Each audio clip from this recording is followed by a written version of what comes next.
Saya persilakan Pak Heri Ijrotan.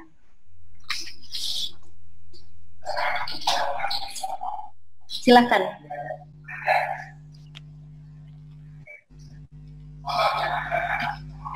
Baik, terima kasih Bu Tresani. Assalamualaikum warahmatullahi wabarakatuh. Selamat siang Bapak Ibu peserta BIMTEK. Ini jam 1, mudah-mudahan kita bisa untuk konsentrasi ya bersama-sama untuk berdiskusi terkait juga produk inovasi, produk irigasi ini. Outline yang akan coba saya sampaikan nanti khusus akan kita bahas terkait produk lining beton pracetak. Jadi meliputi latar belakang tentunya apa sih pentingnya adanya inovasi produk itu. Kemudian tipe-tipenya yaitu jenis-jenis pracetak terkait lining ini. Kemudian cara pemasangan ya, cara pemasangan dari beberapa tipe dari lining tersebut. Kemudian ketentuan ini adalah aturan-aturan yang menjadi acuan di dalam proses pemasangan. Dan kelima adalah penelitian terkait lining beton pracetak. Untuk kita pahami yang dimaksud dengan lining saluran. Jadi ini kalau kita lihat ini adalah yang terutama kita ada saluran irigasi. Jadi lining adalah penampang. Jadi penampang baik sisi untuk lerengnya maupun bisa juga untuk dasarnya ini bisa menggunakan beton pracetak. Kemudian latar belakang penggunaan inovasi itu karena pertama dengan pertimbangan karena beton yang atau apa untuk saluran yang konvensional itu biasanya cepat rusak ya, apalagi untuk saluran yang masih tanah ya, jadi ada longsor di dinding maupun tanggul saluran. Kemudian juga terjadi kebocoran dan rembesan pada saluran irigasi. Tentunya rembesan ini akan mengurangi efisiensi dari saluran ya, yang airnya harusnya bisa mengairi lahan yang lebih luas. Karena adanya rembesan ini, kebocoran itu akan mengurangi area lahan yang bisa diairi. Kemudian yang ketiga itu adalah kualitas dan bahan maupun pengerjaannya yang tidak seragam dan sulit dikontrol. Kemudian pengerjaannya relatif lama dan biaya operasional pemeliharaannya relatif mahal.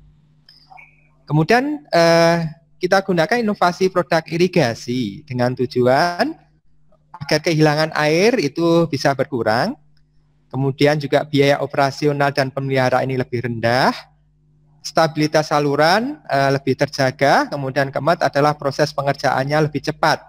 Sebagaimana kita ketahui, waktu kering dari lahan itu tentunya sangat pendek ya. Bagaimana kita bisa memanfaatkan waktu itu untuk melakukan perbaikan maupun pembangunan saluran irigasi, sehingga nanti petani tidak akan kehilangan waktu tanamnya.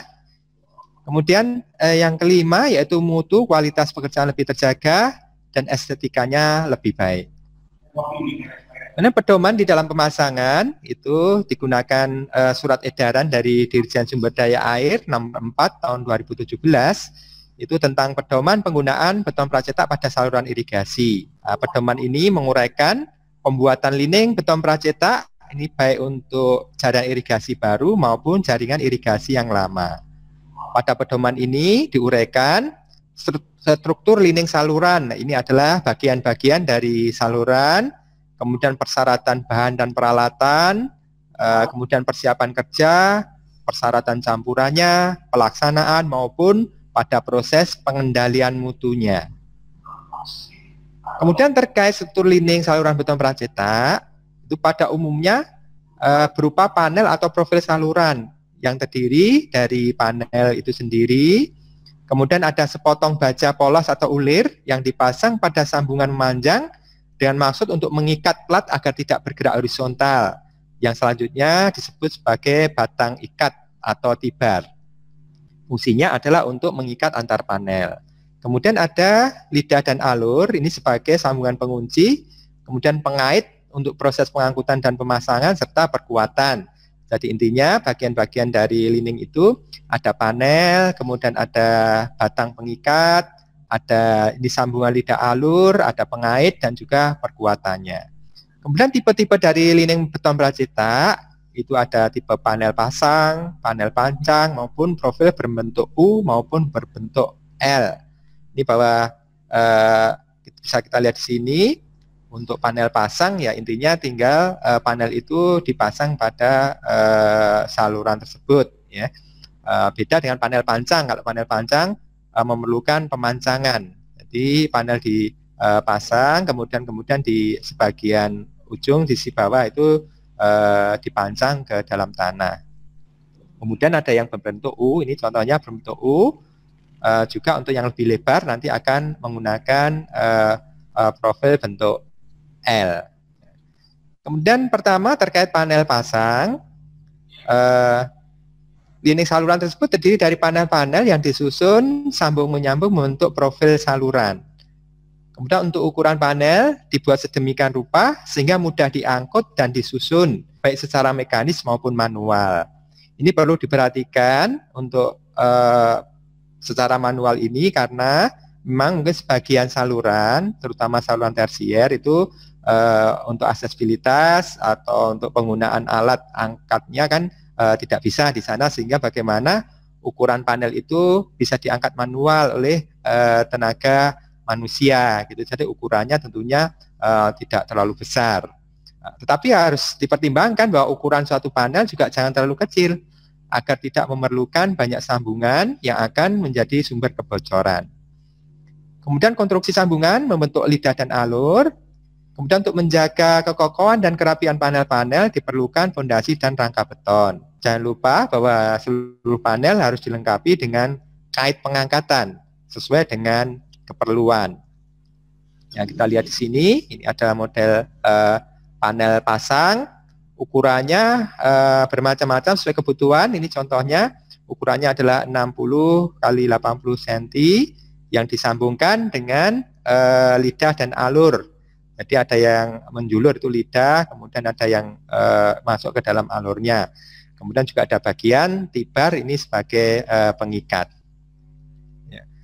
Kemudian untuk panel pancang, untuk linding saluran ini juga dapat berupa panel-panel memanjang yang dipasang dengan proses pemancangan. Jadi sesuai namanya ya, ukuran panel yang telah pernah dilaksanakan ini di saluran Tarum Timur itu adalah ini lebarnya 70 cm, panjangnya itu 6 meter ya, kemudian tebalnya 10 cm yang dilengkapi dengan konstruksi sambungan berupa lidah dan alur. Kemudian pemancangan dan pengangkutan panel ini memerlukan peralatan kren dan alat pancang mekanis. Ya, kita lihat di sini panel pancang, ini sebagian ujungnya ini dipancang di dasar saluran, kemudian di atas diikat dengan capping beam. Nah, ini juga tampak bahwa yang bagian agak diperuncing ini masuk ke dalam saluran. Nah, kemudian di atas kita ada capping beam, juga tentu harus ada titik-titik angkat. Ini minimal di 2 titik pengangkatan. Nah, ini adalah contoh panelnya yang sisi runcingnya di bawah, kemudian dimasukkan ke dalam ini sisi saluran secara rapat. Kemudian dia akan didorong atau dipancang secukupnya ini sesuai dengan perencanaan. Kemudian yang ketiga adalah profil saluran berbentuk U maupun berbentuk L. Untuk dimensi saluran yang tidak terlalu besar, itu maksimal debitnya 1 meter kubik per detik, dinding pracetak dapat dibuat berbentuk U. Ini ya, sedangkan untuk debit yang lebih besar dapat digunakan profil L. Kedua profil tersebut ini telah dipasang juga di BBWS Berantas pada daerah irigasi Merican Kanan untuk profil L dan pada daerah irigasi Nipa untuk profil U. Profil-profil beton pracetak tersebut itu harus mempertimbangkan berat, panjang, lebar untuk pengangkutan. Sambungan antar profil tersebut harus meminimalisir kebocoran. Jadi ini ukurannya juga penting karena untuk bentuk U kadang memang karena bentuknya kecil-kecil bisa untuk diangkut manual oleh tenaga manusia. Ini adalah bentuk-bentuk U yang dihubungkan dengan hubungan lidah dan alur. Kemudian juga ada yang berbentuk L, ya. Dan untuk yang saluran kecil-kecil bisa menggunakan U, tapi saluran yang lebih besar bisa menggunakan profil berbentuk L. Ya. Kemudian beberapa contoh pemasangan ini untuk tipe produk irigasi, produk lining, ini yang telah dilakukan oleh PT Indikon.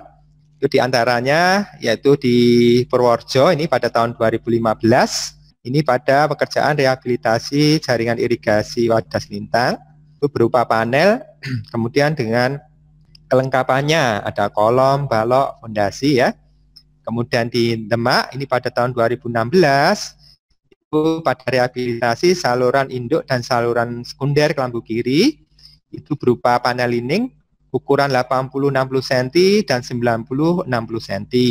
Kemudian di Brebes 2017 itu pada rehabilitasi daerah irigasi Pemali, ini bentuknya L gutter ya, memang bentuknya L, itu panjangnya sekitar 2 meter dan juga yang satu panjangnya 1,48 meter. Kemudian pada tahun yang sama di Brebes juga pada rehabilitasi DI Pemali juga itu bentuknya juga panel. Ini panjangnya 1,48 meter, lebarnya 40 cm, tebalnya 10 cm. Kemudian yang satu yang lebih panjang itu 3 meter, lebarnya sama 40 cm dengan tebal juga 10 cm. Nah, ini adalah panel pasang tadi yang di Demak. Supaya baik. Tebalnya adalah 7 cm ya, 7 cm. Ukuran panelnya ini yang dipasang adalah 50 kali 80 cm. Kemudian ada penulangan di sini. Kemudian hubungan dari panel-panel itu ini ada lubang dowel yang menghubungkan antar panel. Nah, ini adalah pemasangan panel di DI Pemali Brebes. Ini tampak di sini, jadi penyiapan lahannya dengan alat berat, kemudian pemasangan panel-panel tersebut pada sisi-sisi lerengnya. Ini adalah porseng yang sudah dipasang. Ini pada jarak-jarak tertentu itu diberikan kolom-kolom sebagai perkuatan. Kemudian di sisi atas ini diikat dengan capping beam. Ya, juga ini adalah capping beamnya. Nah, ini adalah yang sudah operasional ya. Jadi hampir sebagian besar dari panel itu terendam oleh air ya. Ini kemudian di atas ini adalah capping beam. Ya. Bapak Ibu, jadi kita lanjutkan untuk potongan melintangnya. Ini adalah slab nanti yang ukuran 1,48 meter, lebar 40 cm, tebalnya 10 cm. Kalau kita lihat di penampang saluran ini memang terlihat cukup lebar ya.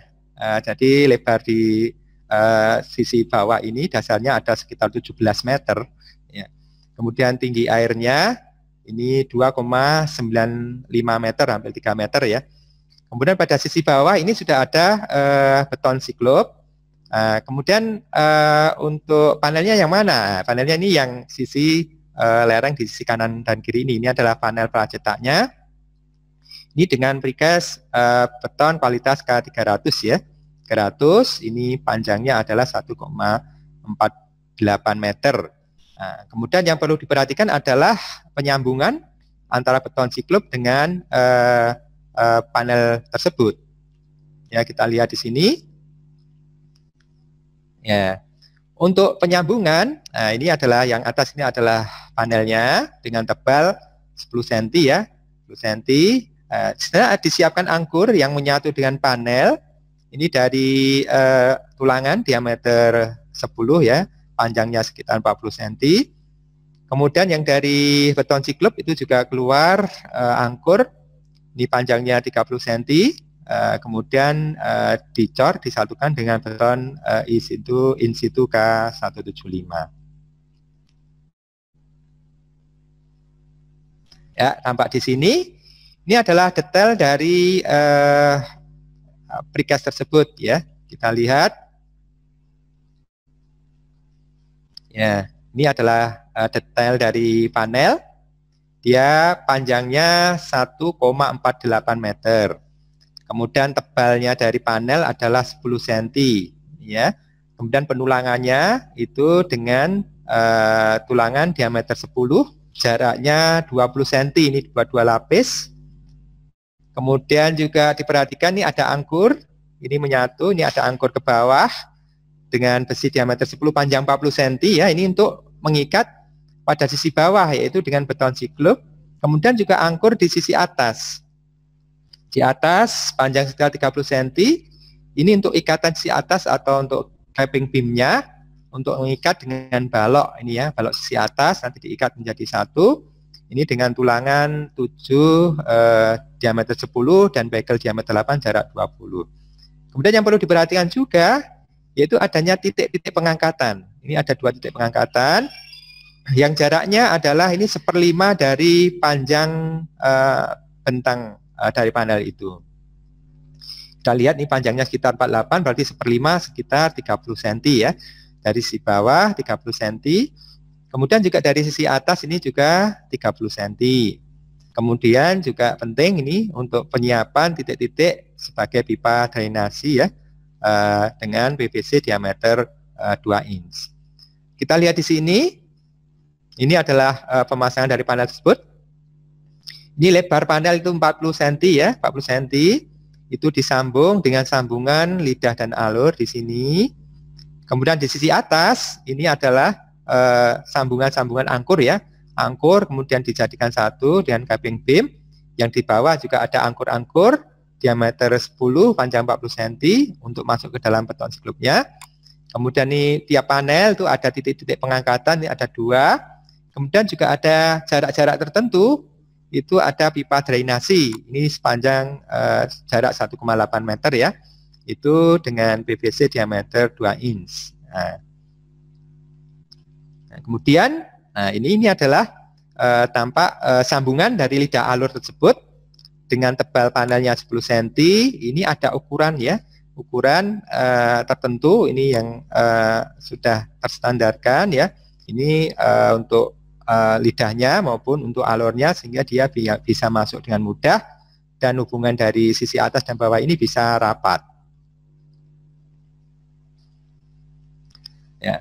Kemudian kita lihat yang tipe kedua, yaitu slab ini yang lebih panjang, itu panjangnya 3 meter ya. Kita lihat di sini,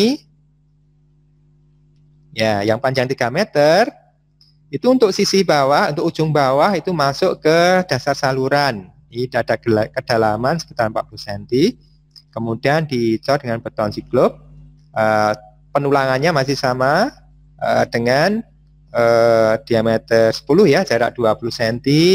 Kemudian juga ada angkur di sisi atas yang dihubungkan dengan beton siklop ya, dengan cor nanti beton in situ ya. Beton in situ ini ukuran dari baloknya 30 kali 50 cm.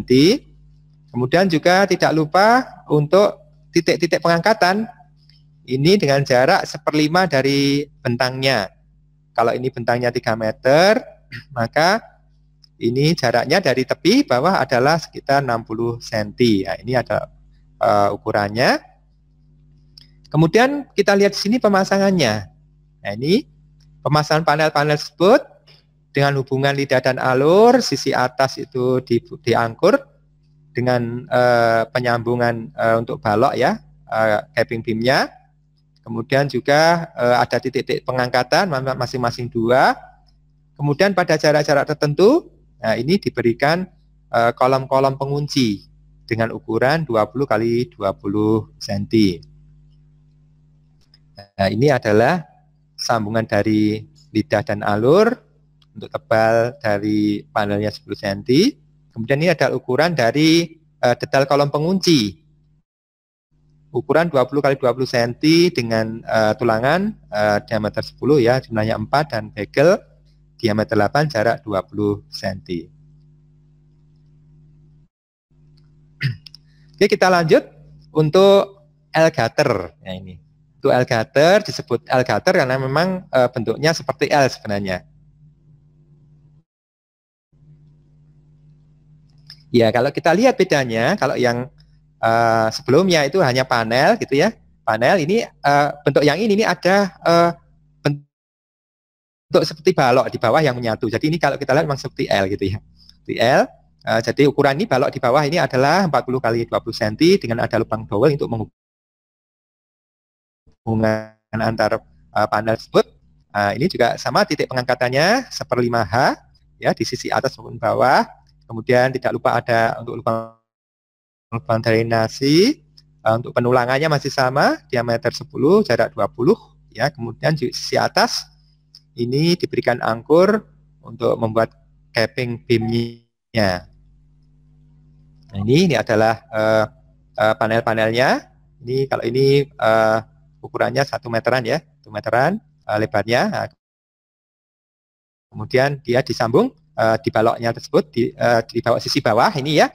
Ini dengan dowel diameter 16, ini panjangnya 20 cm. Kemudian untuk titik penyambungannya diberikan joint sealant.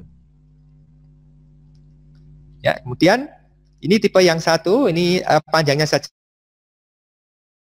yang beda. Ini panjangnya 1,48 meter ya, 48 meter. Kemudian kita lihat titik pengangkatannya 1/5H ya, jadi sama, berarti 1/5-nya kalau ini berarti sekitar 30 cm. Kemudian ukuran balok di sisi bawah 40 x 20 cm, juga ada lubang dowel untuk diameter 16.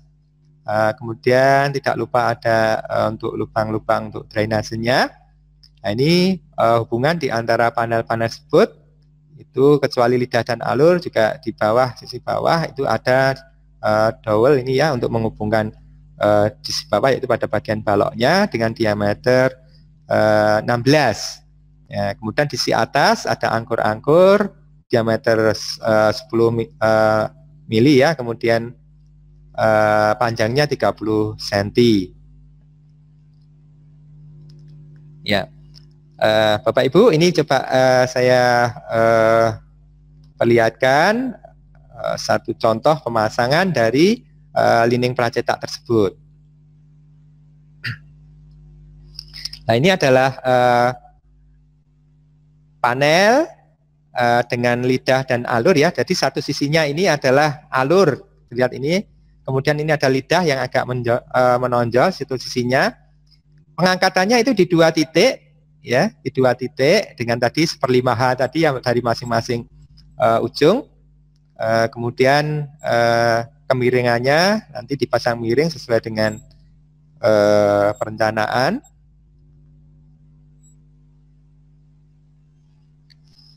Kita lihat di sini pada sisi bawah ini sudah ditanam fondasi, ini juga pracetak ya.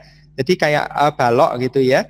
Jadi sudah ditanam di bawah, kemudian panel ini didudukkan pada fondasi. Ya. Nah, kemudian dilepas, ini titik pengangkatannya terlebih dahulu.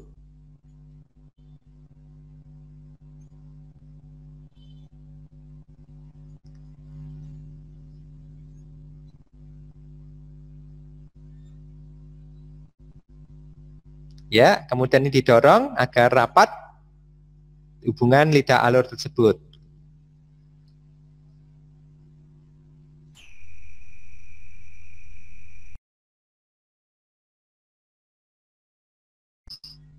Ya, ya. Ini tampak di sini ini yang sudah jadi ya, rapi. Kemudian di sisi atas juga ada panel-panel menjadi pengunci. Ya. Kemudian yang perlu kita pahami terkait beberapa ketentuan lining. Yang pertama, bahwa sambungan melintang yaitu jenis lidah dan alur. Ya, ini kita lihat untuk lidah dan alur. Nah, ini yang sisi kanan ini adalah lidah, ini yang kiri ini adalah alur. Ya. Dengan tebal H ya, tebal H. Ini kita bagi menjadi 3 bagian. Pada lidah, ini ada lebar sisi atas dan bawah ini sama, setebal 0,32 H. Kemudian lebar dari lidahnya itu 0,2 H. Sedangkan panjang dari lidah sendiri yaitu 0,18 H. Sedangkan pada alur dengan tebal panelnya H ya, tebal panelnya H, maka ini dibagi juga 3, yaitu pada sisi atas dan bawah ini lebarnya 0,32 H, sedangkan lebar alur sendiri itu 0,24 H dan kedalaman alur adalah 0,19 kali H. Nah, kita lihat di sini lebar dari lidah 0,2 sedangkan lebar dari alur 0,24. Jadi ini ada selisih ya. Selisih sekitar 0,04 H ini adalah untuk kemudahan pemasangan agar mudah untuk memasukkan.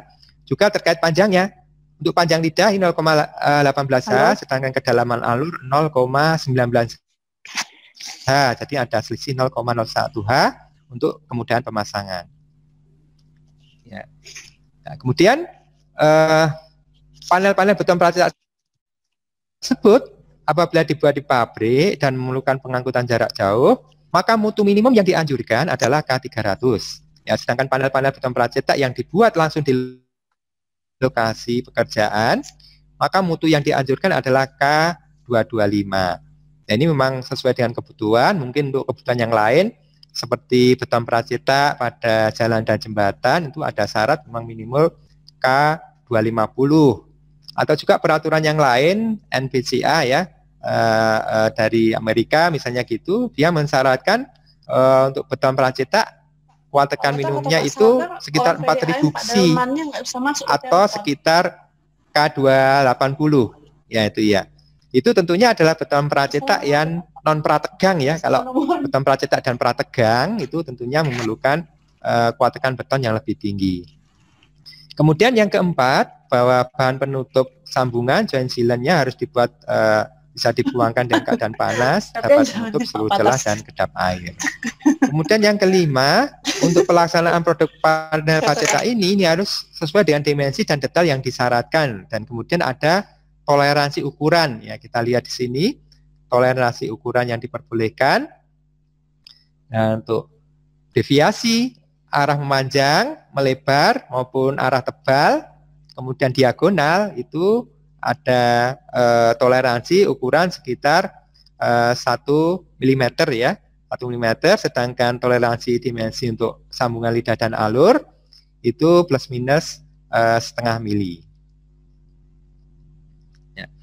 Kemudian yang perlu diperhatikan juga yaitu terkait cacat permukaan. Nah, ini adalah panel yang mau dipasang di lapangan. Bahwa perbaikan kerusakan panel selama produksi dan mobilisasi harus ditangani kasus per kasus karena tentunya jenis kerusakannya juga berbeda-beda ya. Kemudian kerusakan dalam batas yang dapat diterima ini harus diperbaiki. Sedangkan kerusakan yang berulang-ulang pada panel akan menyebabkan penghentian operasi produksi sampai penyebab kerusakan dapat diperbaiki. Jadi intinya kerusakan-kerusakan yang ada intinya sebelum dipasang itu harus diperbaiki. Contoh-contoh kerusakan, ini jenis kerusakan ada dua, yaitu cacat ringan dan cacat berat. Untuk cacat ringan, itu contohnya adalah rongga berbentuk sarang tawon dengan panjang kurang dari 300 mili dan lebar kurang dari 75 mm. Kemudian pecah tepi atau spol, itu adalah lepasnya beton ya. Lepasnya beton kurang dari 300 mili dan luas kurang dari 75 mm persegi. Kemudian yang kedua, yaitu rongga dipermukakan memiliki dimensi tidak lebih besar dari 300 mili dan kedalaman kurang dari 6 mili diukur sepanjang garis lurus dan tidak mengekspos baja tulangan. Jadi di sini lepasnya beton itu tidak menyebabkan baja tulangannya terlihat. Ya.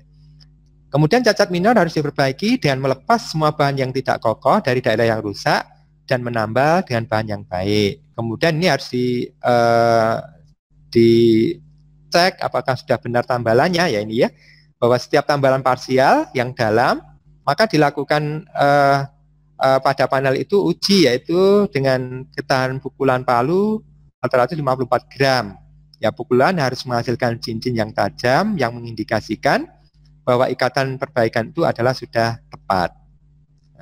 Kemudian terkait cacat berat, ini tipe-tipenya adalah ada rongga berbentuk sarang tawon, ya, dengan panjang lebih dari 300 mm atau lebar lebih dari 75 mm. Kemudian juga spol atau lepasnya beton yang mengekspos baja tulangan, ini menyebabkan baja tulangannya terlihat. Ya, panjang spolnya lebih besar dari 300 mm, kemudian lebarnya lebih besar dari 75 mm. Kemudian rongga di permukaan dengan dimensi lebih besar dari 300 mm atau lebih dalam dari 6 mm. Ya. diukur lurus. Kemudian keempat, ada retak yang meluas ke tepi panel dengan lebar retak lebih besar dari 1 mm dan total cacat ringan lebih dari 5% dari luas permukaan unit. Jadi kalau itu cuma cacat ringan, tetapi luasannya banyak gitu ya. Jadi titik-titiknya banyak sampai 5% dari luas, maka itu masuk menjadi cacat berat. Dan kemudian setiap saat harus dievaluasi semua cacat tersebut ya, harus dicek dan menentukan kategori cacat itu sesuai dengan yang di atas. Kemudian bila cacat pada panel pracetak memenuhi salah satu kriteria di atas, yaitu masuk cacat berat ya, maka panel beton pracetak tersebut tidak dapat diterima sehingga harus dikeluarkan dari lokasi pekerjaan. Terkait pengangkatan dan pengangkutan, untuk kapasitas alat pengangkat panel beton pracetak itu harus sesuai dan lebih besar, paling tidak 1,5 kali beban panel yang akan diangkat. Kemudian perlu diperhatikan bahwa pada setiap panel harus disediakan minimal 2 titik angkat yang terdiri atas perkuatan baja dan ditempatkan sesuai detail gambar rencana. Kemudian juga sudut antara permukaan panel dan garis pengangkatan atau sudut pengangkatan ini ya, ini harus tidak kurang dari 60 derajat. Nah, ini harus diperhatikan untuk titik angkat dan sudut pengangkatan. Ini agar panel-panel yang diangkat tidak rusak ya, tidak retak akibat misalnya karena momen lentur misalnya seperti itu ya. Itu jadi harus diperhatikan. Kemudian transportasi panel ke lapangan untuk pemasangan itu harus memakai metode FIFO, yaitu first in first out. Jadi panel yang diproduksi terdahulu itu harus diangkut ke lapangan lebih dahulu pula ya. Masa waktu FIFO-nya paling tidak sekitar 2 minggu. Ya. Kemudian penyimpanan ya ini. Untuk penyimpanan panel pracetak ini harus bebas dari kontak langsung dengan permukaan tanah. Jadi tidak boleh langsung diletakkan di tanah, tapi ditempatkan pada kayu penyangga ini dengan ukuran seragam, ya, yaitu balok kayu, ukuran penempang minimum 7 cm x 5 cm. Kemudian bila mana unit-unit tersebut disusun dalam lapis-lapisan, maka jumlah panel tidak boleh melebihi dari 5 unit panel dalam satu tumpuan. Jadi maksimal 5 tumpuan. Ya. Kemudian perlu diperhatikan juga bahwa cara penyimpanan itu harus memperhatikan urutan pemasangan ya untuk mempermudah operasi perakitan di lapangan. Kemudian penyimpanan panel-panel sementara di lapangan harus memperhatikan ruang bebas untuk manuver lengan crane. Ya, tentunya di dalam proses bongkar, kemudian pemuatan itu juga harus dipertimbangkan untuk manuver dari lengan crane. Ya. Nah, ini adalah contoh untuk panel yang dipasang di Purworejo. Ya. Ini pada kondisi 0%, ini contohnya pada titik 38 ya. Ini masih saluran tanah ini ya, saluran tanah sederhana. Kemudian dipasang panel-panel ini memanjang ya.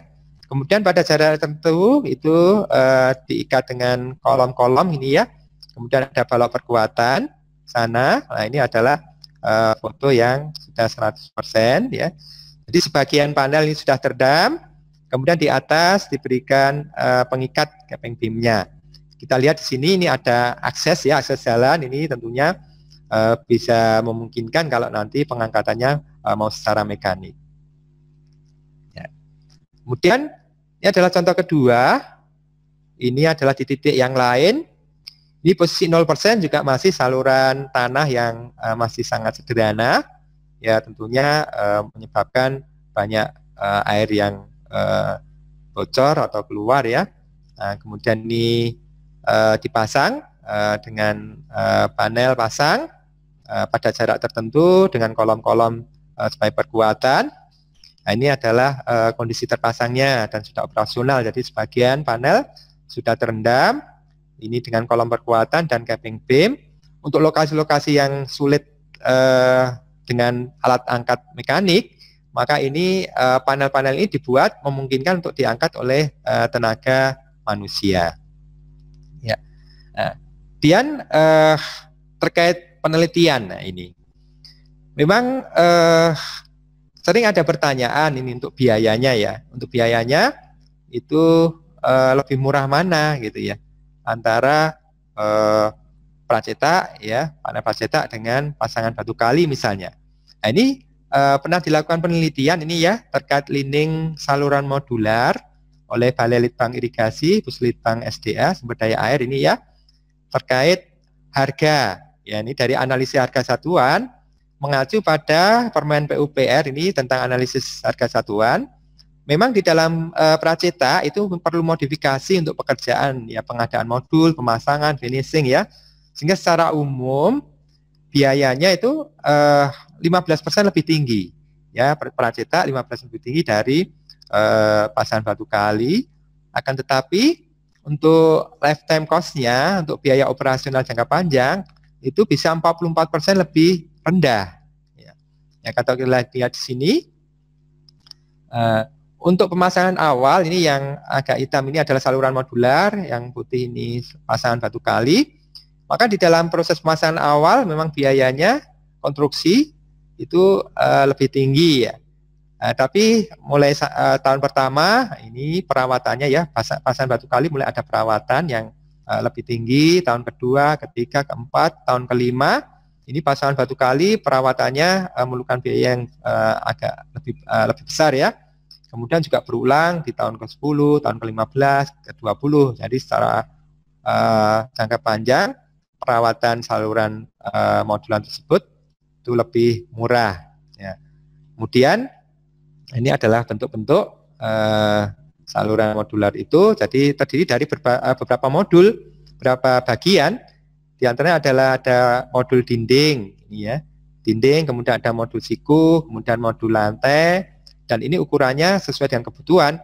Kalau salurannya lebih lebar, maka dia tentunya bisa terdiri dari beberapa potongan. Kemudian juga apabila lerengnya juga lebih tinggi, ini juga modul dinding juga bisa dibagi menjadi beberapa bagian. Ya. Intinya bahwa hasil kajian tersebut ini merupakan teknologi baru ya, teknologi baru. Kemudian dipersepsikan ya secara umum orang berpendapat bahwa ini lebih baik dibandingkan lining dari pasangan batu kali. Kemudian lining modular tersebut mempunyai biaya jangka panjang yang lebih rendah. Karakteristiknya itu dengan beton precast modular, kemudian dapat diaplikasikan untuk berbagai dimensi saluran karena berupa potongan ya, bisa dibuat sesuai ukuran. Kemudian juga mobilisasi dan pemasangan tanpa alat berat ya, itu memang diukur tadi tentunya beratnya bisa diangkut oleh tenaga manusia. Kemudian tentu dapat dikerjakan secara partisipatif.